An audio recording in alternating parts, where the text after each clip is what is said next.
رحیم۔ اللہ کے فضل سے آج مسلمان دنیا کے ہر ملک اور کونے تک موجود ہے، تعداد میں بھی زیادہ ہے، وسائل میں بھی زیادہ ہے، مگر عزت احترام دنیا میں ایک ذرہ بھر نہیں۔ پہلے وقتوں میں جب تعداد بھی ہماری اتنی نہیں تھی، وسائل بھی نہیں تھے، ہم صرف آدھی دنیا پہ حکومت ہی نہیں کرتے تھے، ہم دلوں پہ راج کرتے تھے، دلوں پر۔ آج ہم ہر جگہ پر ہیں، مگر ایسے ہیں گویا کہیں بھی نہیں۔ ہر جگہ کفار کا سکہ چلتا ہے، مسلمان گھر میں دبکا ہوا خوف زدہ ہے، نہ بھوک دور ہو رہی ہے نہ خوف۔ سوال یہ ہے کہ امت پھر کیسے اٹھے؟ کم از کم انڈونیشیا سے مراکش تک جو مسلم بلاک ہے، 60-70 ملکوں کا، یہ مسلمان کیسے پھر اس سطح پر آ جائیں جس پہ حضور صلی اللہ علیہ وسلم نے ہم کو چھوڑا تھا؟ کسی نے کہا ٹیکنالوجی، مگر آپ دیکھتے ہیں کہ جس کے پاس ٹیکنالوجی زیادہ ہے وہ درندگی ہی میں اس کا اضافہ ہو رہا ہے۔ شریف قوموں پہ چڑھائی کرتے ہیں، پرامن شہریوں بچوں پر بمباریاں کر رہے ہیں، لوگوں کی بوٹیاں اڑا رہے ہیں۔ کسی دوست نے کہا تعلیم، مگر دیکھنے میں آ رہا ہے کہ جو بھی پی ایچ ڈی کر کے آتا ہے کافروں کی بولی بولتا ہے، کافروں کے کام آتا ہے، اپنی قوم کو تو 1 انچ نہیں اٹھا سکا آج تک۔ کسی پیارے نے کہا مسلمانوں میں دولت کی کمی ہے، تو آپ دیکھ لیجئے کہ اللہ تعالیٰ نے سونے کے پہاڑ دے رکھے ہیں، کہیں تیل گیس ہیرے سب لوگوں سے زیادہ ہم کو دے رکھے ہیں۔ خوراک دولت میں مسلمان کسی کے پیچھے نہیں ہیں، ہتھیار ہمارے پاس ہیں، اسلحہ ہمارے پاس ہے۔ سرکار دو عالم صلی اللہ علیہ وسلم جو دنیا میں نبی بن کر تشریف لائے، لوگوں کی حالت آج سے بھی زیادہ خراب تھی، تو انہی 2 بیماریوں نے پکڑ رکھا تھا جو شروع سے اولاد آدم سے چپکی ہوئی چلی آتی ہیں اور آج بھی ہم سے چپکی ہوئی ہے، خوف اور بھوک۔ آپ صلی اللہ علیہ وسلم نے بیماریوں کی پرواہ نہیں کی، آپ نے ٹیکنالوجی نہیں بتائی، آپ نے کاروبار کرنا نہیں بتایا، آپ نے کافروں کی غلامی نہیں سکھائی، بس آپ نے ایمان و عمل بتایا، اخلاق سکھایا، اسلام سکھایا۔ غرض انسان کا اپنے رب کریم سے ٹوٹا ہوا تعلق جوڑا اور امت سازی فرمائی، پھر یہی امت انسانیت کی امام ہوئی اور 1000 سال تک دنیا میں لیڈر تھے۔ قرآن شریف میں اللہ تعالیٰ ارشاد فرماتے ہیں، اعوذ باللہ من الشیطان الرجیم، بسم اللہ الرحمن الرحیم، من عمل صالحا من ذکر او انثی وهو مؤمن فلنحیینہ حیاۃ طیبہ، صدق اللہ العظیم۔ سورہ النحل آیت 97۔ جس نے کیا نیک کام، مرد ہو یا عورت، اور وہ ایمان پر ہو، تو اس کو ہم زندگی دیں گے، ایک اچھی پرلطف پاکیزہ لاجواب زندگی۔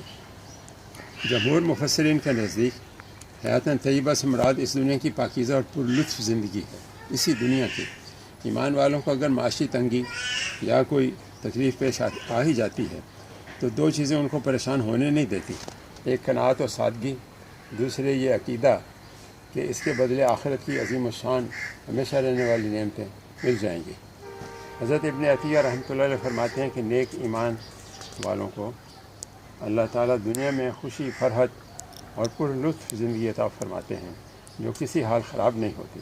تندرستی اور سخاوت میں تو زندگی کا پرلطف ہونا ظاہر ہے۔ اگر تنگ دستی یا بیماری پیش بھی آ جائے تو اللہ تعالیٰ کے وعدوں پر ان کا مکمل یقین اور مشکل کے بعد آسانی ملنے کی کبھی امید ان کی زندگی کو بے لطف ہونے نہیں دیتی۔ بلا ضرورت مال بڑھانے کی حرص ان میں ہوتی نہیں جو انسان کو ہر حال میں پریشان رکھتی ہے۔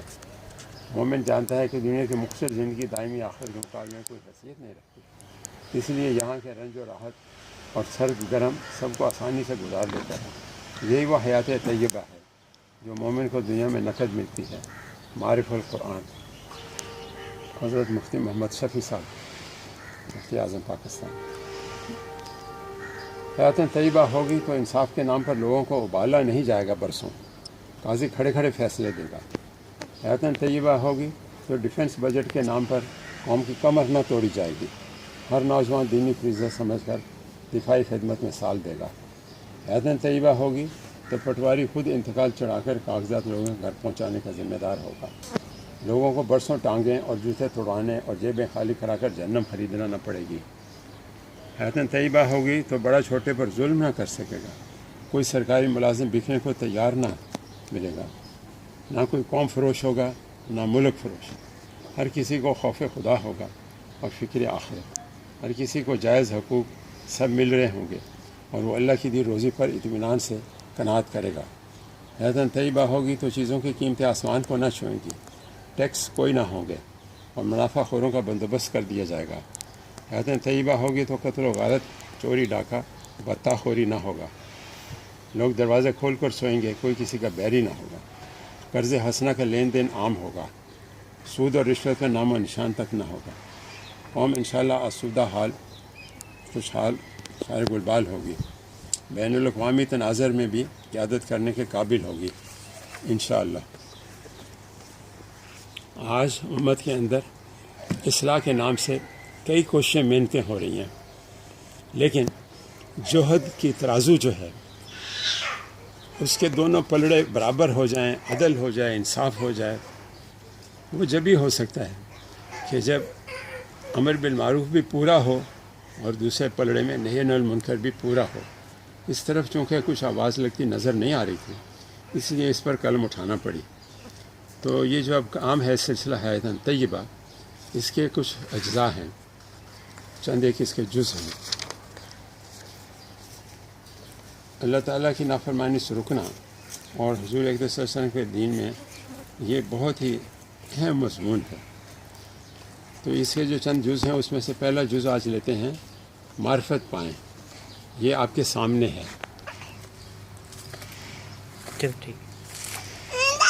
جس وحدہ لا شریک ذات عالی کا نام نامی پیدا ہوتے ہمارے کانوں میں پڑا اللہ اکبر اللہ اکبر اللہ اکبر اللہ اکبر اشہد لا الہ الا اللہ، اس ذات عالی کی جان پہچان، کچھ تعلق، کچھ راہ و رسم، دوستی نہ حاصل کر لیں۔ اللہ تعالی کے خوبصورت نام و اسماء الحسنہ کے اندر علم و معرفت اور عشق و محبت کے سمندر بند ہیں۔ ضعیف انسان جو دن رات معیشت و خواہش کے گردش میں اپنے پیدا کرنے والی روزی رسان عادی اور نور لیسا کے مثل ہی شیء ذات عالی بلائے پھرتا ہے، اس کی طرف تھوڑا پلٹ کر تو دیکھے، پھر اس کی مرضیات کو پورا کر دے، اس کے مناہی سے رک جائے، اپنے نبی صلی اللہ تعالیٰ علیہ وسلم کے جھنڈے تلے آئے۔ راہ تزکیہ آسان ہے، قد افلح من تزکیٰ۔ میڈیم بک سائز پر 300 صفحات یہ شرح اسماء الحسنہ اللہ والوں کے قلم سے ہے۔ مشہور جرحی سلسلہ ترکی کے شیخ حسن بیرک رحمہ اللہ کا شرح کا ترکی سے آزاد اردو ترجمہ ہے۔ اب آخر میں رسالہ اجزاء الاعمال سے کچھ لیا ہے۔ اسلوب روایتی بھی ہے، عصری بھی، کچھ مکسر ہے، اور لکھنے والا رائٹر جو ہے وہ ایک ریٹائرڈ بیوروکریٹ ہے۔ ملنے کا پتہ al-Khalil publishing, Iqbal road, نزد committee چوک، راولپنڈی۔ فون، سیل فون، ای میل